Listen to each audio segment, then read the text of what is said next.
Hello, Stephen Bolger, back talking about photographs, and we're going to highlight a photograph made by Robert Burley as part of a commission photographing parks designed by Frederick Law Olmsted, one of the first landscape architects, famous for designing Central Park in New York, among others.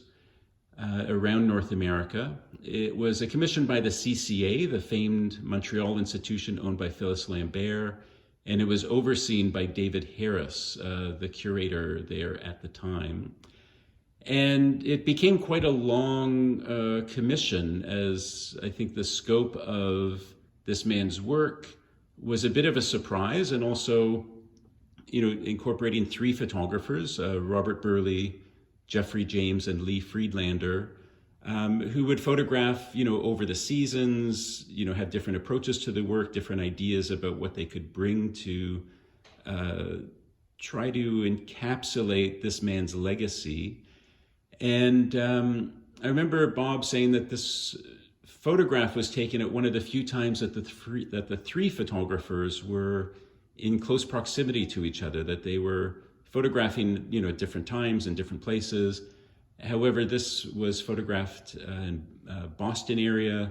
They had all congregated there, and the morning had started, like you see it here, very misty, and they were having breakfast together, and the other two photographers would be bemoaning sort of a lost day of work because the light did not look like it was going to be conducive to black and white photography. And Bob said, as a color photographer, this was the perfect condition that he was looking for, and he was eating his breakfast as fast as he could so he could get out and photograph. And this happens to be a golf course that would be familiar sight to people that are golfers.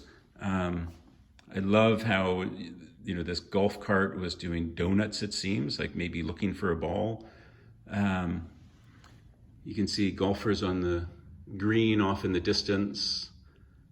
But it's just this beautiful photograph of these undulating hills that look like it's this beautiful natural environment, but of course it's man-made for our pleasure.